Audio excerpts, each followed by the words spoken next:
What's going on, y'all? It's your boy Big Stacks Porzingis, Pee Wee the Plug, 1/4 through the wire, #1 Knicks fan in the world, aka Mr. Know-It-All. And I'm doing this video to start things off before we get into the new Myleague series that I know a lot of y'all have seen me talking about on social media, whether you follow me on Twitter, keeping up with me on Instagram or whatever. I've been talking about a lot of different things for the next series. For y'all that don't follow me on those things or don't keep up on it as avidly or just got involved with the last Myleague series at a later notice, unfortunately that series is going to be done and over with. The last couple of episodes that I did have to kind of maybe put out to wrap up the series, it just got lost in the mix. You know what I mean? I had a lot of stuff going on.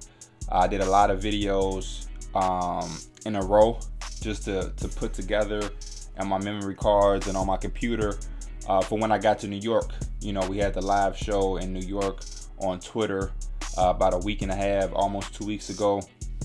And so what I did before I left was I recorded a bunch of videos, and then I said when I was in New York that I would put them together with all my free time and then put them out for y'all while I was gone. But a lot of different things went a lot of different ways. Number one, we didn't have as much free time as I thought. We did a lot of prep. We did a lot of rehearsals for the live Twitter show. The moment we landed, we went straight to the office and worked for like 8 hours straight. And that's when I was like, oh, we're not going to have as much time as I figured. So with that going on, to me getting my 4 wisdom teeth pulled about a week ago, I just got fully recovered from that to where the point where I'm eating freely, eating anything that I want to eat, and I'm eating pain-free. I still have to do certain things to clean the pockets of my mouth where the teeth were removed, and little things like that. But as far as the main, focus of the pain and just recovering from my mouth, all of that is cleared up now. So I was going through that. Then I had the Twitter show. The Twitter show was just a small part of Through the Wire, but even throughout the entire Twitter show, I was in every segment. So I was really focused on that and didn't have as much time as I thought, like I mentioned. So with all of that going on, and that being said, and even when I was recording the last series, it just went off in a bad note for me. I was real disappointed. A lot of y'all got really invested into it, and I like that. It's probably my most successful series on YouTube that I ever done since I started my YouTube channel years ago. So that was real good and encouraging to see. And I like the feedback that y'all was giving me. Y'all like the realistic viewpoint. Y'all like the patience. Y'all like to be, shown and taken through every decision that's being made. And that's what I want to continue to do with this new one. I think this new one is going to be better times 10 because number one, we're actually in the season of the actual NBA. The season has officially started. We have the mistakes that we made in the last series that I'll talk about in a minute. And then it's just a new motivation and anything new is just more exciting because it just gets you all, riled up to see what's in store. But to talk about the things that I disliked in the last series, it was so much. But the few positives was the fact that y'all liked the way that I did it. I'm always going to be into the realistic viewpoint. I'm always going to try to be patient with it. I see so many different rebuilds and so many different things on YouTube with 2K, and it's kind of rushed. It's kind of like a fast food restaurant with some people do they Myleagues or they rebuilds or whatever you want to call it. It's kind of just like fast food. It's real processed. It's real fast. And it's really there's no in between. It's kind of just fast and rushed and in your face. And it's like one episode, we changed the whole dynamic of an entire organization. And boom, I took this Charlotte Hornets team. I traded all the bad contracts to free up money. I got the first overall pick. We're going to draft this dude. He's going to develop well. Then we're going to have this money to go and get a top free agent. And boom, we're in the finals in 20 minutes, we just turned this team around. And that's just fake. It's processed, there's no ups and downs. It's kind of predictable. With my shit, I'm taking you through every step. I'm making it as realistic as possible, whether I'm putting in a coach who's not even in the game like Mark Jackson and creating them and trying to, off camera, I would, go and read articles and different things about, different people that I'm trying to put in a series like a Mark Jackson. So I went back and I tried to figure out his exact coaching style and exactly how they would put him in the game or grade him as a coach to try to make it as realistic as possible instead of just giving y'all some forced bullshit. I took my time. I re-edited the draft class and tried to make it as realistic as possible. And now that we have the college basketball season about to start, I'm doing this on Monday, the 4th. Tomorrow, Tuesday the 5th, the college basketball season start. And now that that's starting, I'll be able to continue to edit it on a week-by-week basis, depending on what's going on in the college season. We're going to have guys solidifying themselves as top 5 picks. We're going to have guys that are looked at as top 5 picks before the season, fall or take drops or whatever. And then we're going to have guys showing a lot of potential. And we'll be able to just continue to go as we go, and that'll make for better content as well. And then I'll be able to put that out there for y'all publicly, because I know a lot of y'all asked me about that, so I haven't forgot about that at all. But then it's just the excitement of the real season going on as well. We'll start to see real trades and real rumors coming about, and we'll be able to play with that, or let that influence what we do. And then, like I was mentioning on the last series in one of the videos, I can't remember if the actual video came out where I discussed it, but I think it did. About me wanting to be able to implement and put y'all inside of the game. With the first season and the first year of the Myleague that we're about to do, I won't have any of y'all in it because I already have my draft class set with the LaMelo, James Wiseman, Anthony Edwards class that's already set. All of that, only changes that's going to happen in that class is what happens in real life. So one of those guys solidifies themselves as the number 1 guy. So if Anthony Edwards comes out in the first 5 games of the college basketball season, he's averaging 35 points or something crazy, then I'm going to adjust him to make him the standout number 1. Or if James Wiseman is not on anything and he looks like he's going to be a 17th overall pick instead of the 3rd overall pick, then we'll adjust it like that. But that's it. Nobody's being added, nobody's being taken out unless they get hurt or something crazy happens. The draft class is set. So for the second year, what I want to do is I want to take between 5 or 7 of y'all and really put y'all in the game. Try to take 5 or 7 y'all, make y'all all different type of positions, different type of players.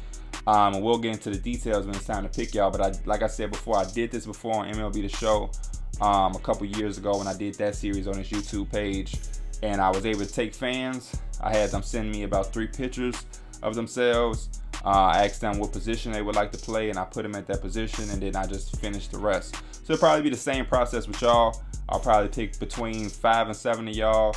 I'll probably have incentives for y'all to hit, like I want these videos to reach this certain amount of numbers. I want to hit this certain amount of comments, and then every video I'll probably take 1 lucky person out of each comments till it's like the first 7 videos. Then I'll have the 7 people, and then I'll put y'all in there, and I'll take my time to accurately try to make y'all look exactly how I can at the best of my ability.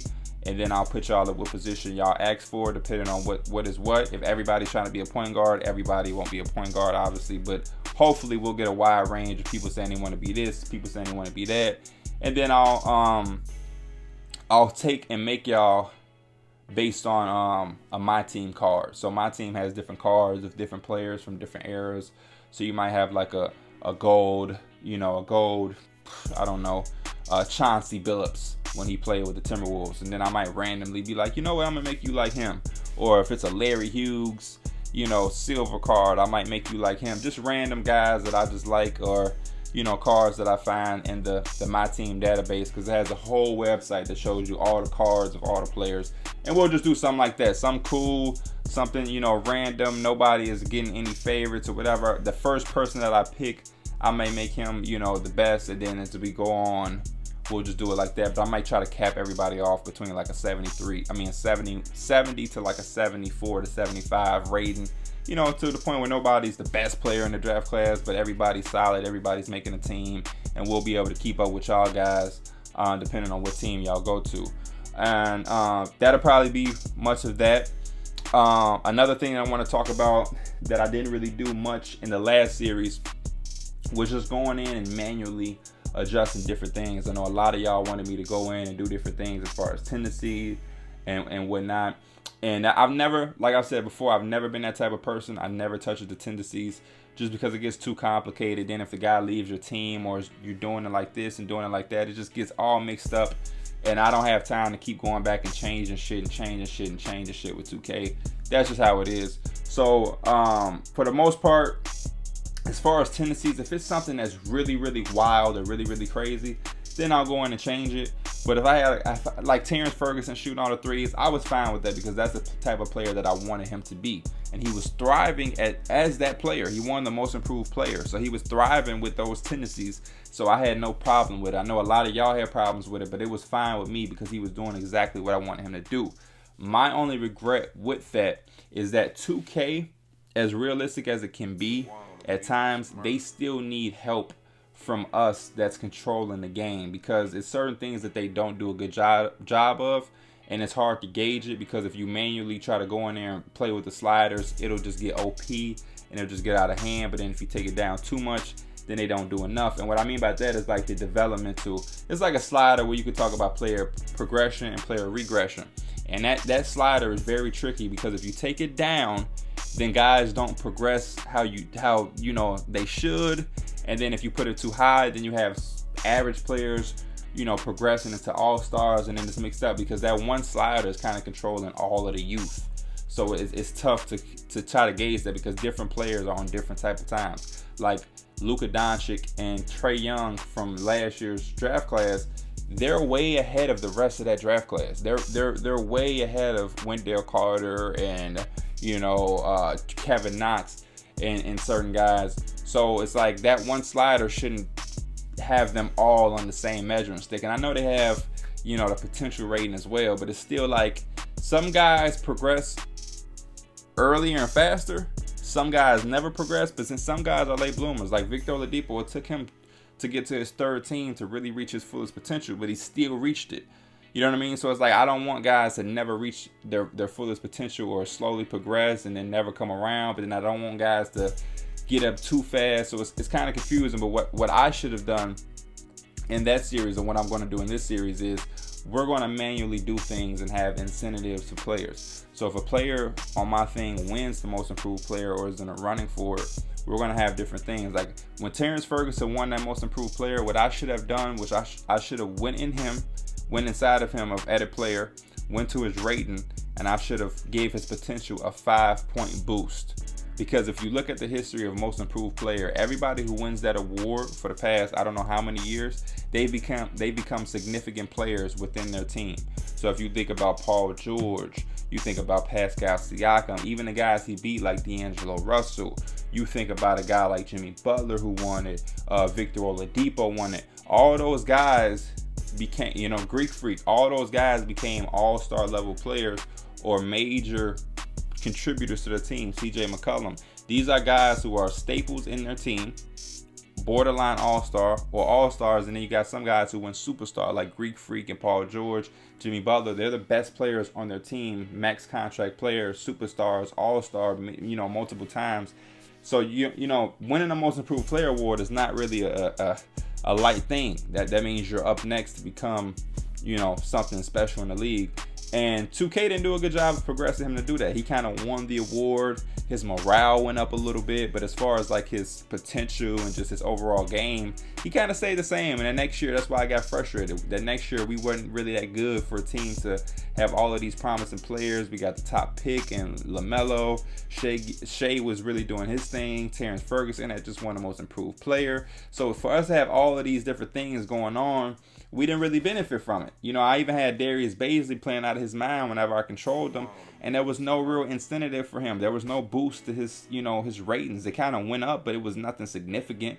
You know what I mean? And if a player is playing like that in real life, you know, 2K will update the game, and if Darius Baisley was doing that, he would go from like a 71 to like a 77 automatically. If we talking about 30 points, 20 rebounds, and 9 assists, all those type of games I was having, he would have a crazy update on his ratings. But when you're doing it in the franchise or in the Myleague, they don't really do that. So what we're going to do is we're going to do it ourselves. So we have a player win.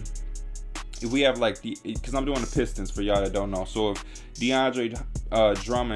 if Andre Drummond is you know, winning the Defensive Player of the Year award, then I'm going to give, you know, I'm going to pick like 4 or 5 things out of his defensive category, or if not, I'm going to do everything in his defensive category and give it like a 3+ attribute in every single thing, because he's the best defensive player in the league.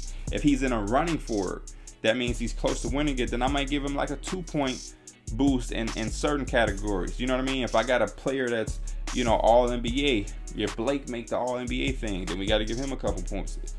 boost and different things. Or if I have a guy like Luke Kennard who comes out and win the most improved player, then I'm gonna probably give him like a 5-point boost in his potential, then pick 2 defensive things and 2 offensive things and give those things a 3-point attribute boost. So we have to do those things ourselves because 2K is not gonna do it for us.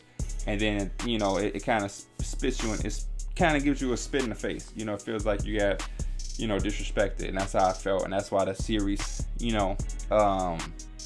with OKC ended so bashfully, because I was just like, I put a lot of effort into it. I made it as realistic as possible. I really was developing guys. I really was putting them on trainer regimens. I really was going in and playing the games. I was simcasting the games so I could jump in and win these games. And I got after all the trades that we did, I developed a good chemistry.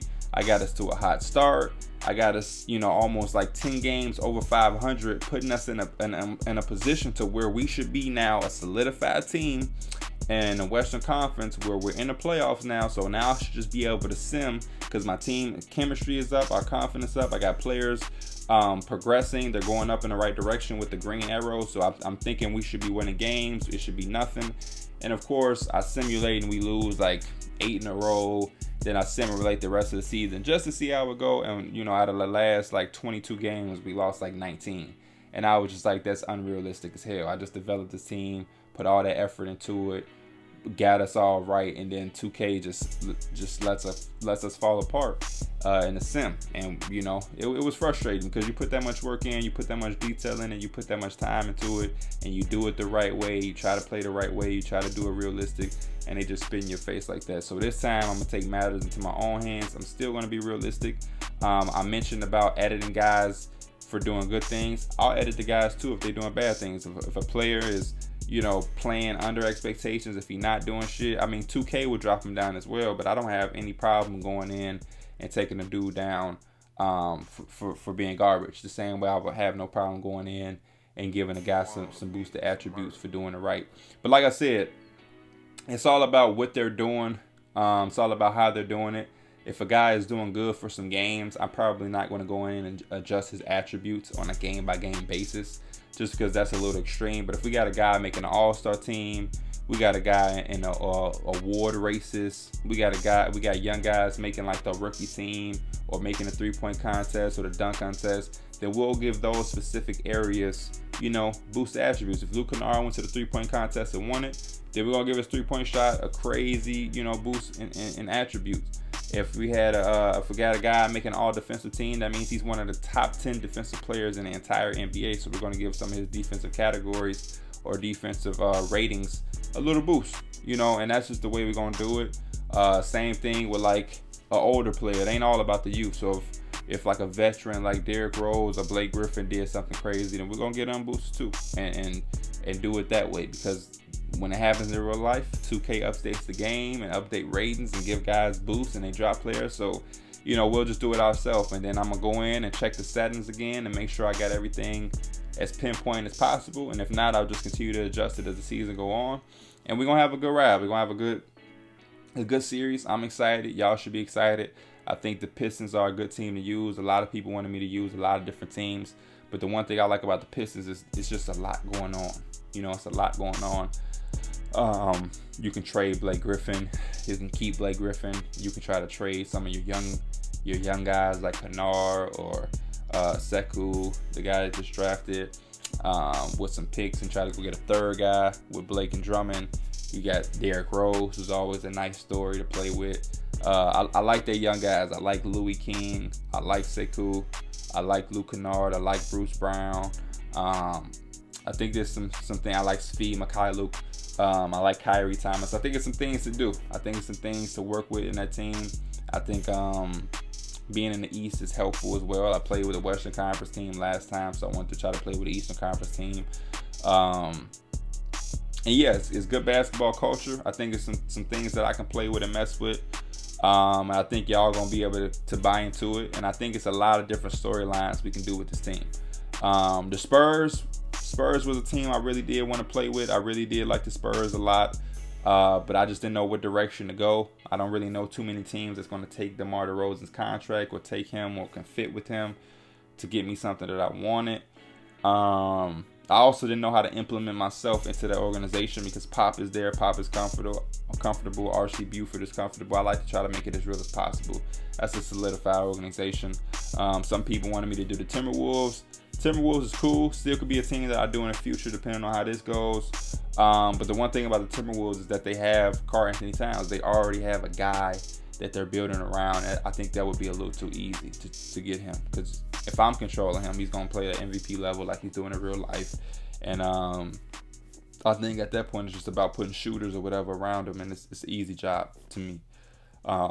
And that team is already kind of doing well in real life. So maybe they'll keep that up and actually be a solid team this year. But I'm excited. I think y'all should be too. This was just to give y'all a quick update. I know I was gone for a minute. The last couple of videos from the last series, it took a little minute to come out because, like I said, we had a lot of different things going on. We was away in New York for an entire week, doing a lot of rehearsal, a lot of work. I got extremely frustrated with the game and how that went. And my teeth, it was just a lot going on. But I'm back. I'm ready. I want y'all to be excited.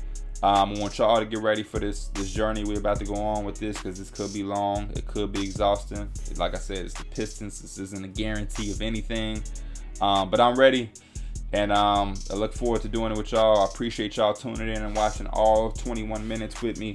Like and subscribe if you're new. Leave a comment. Talk to me. I love the comments. I love to go back and forth with y'all ideas. And I will see y'all soon.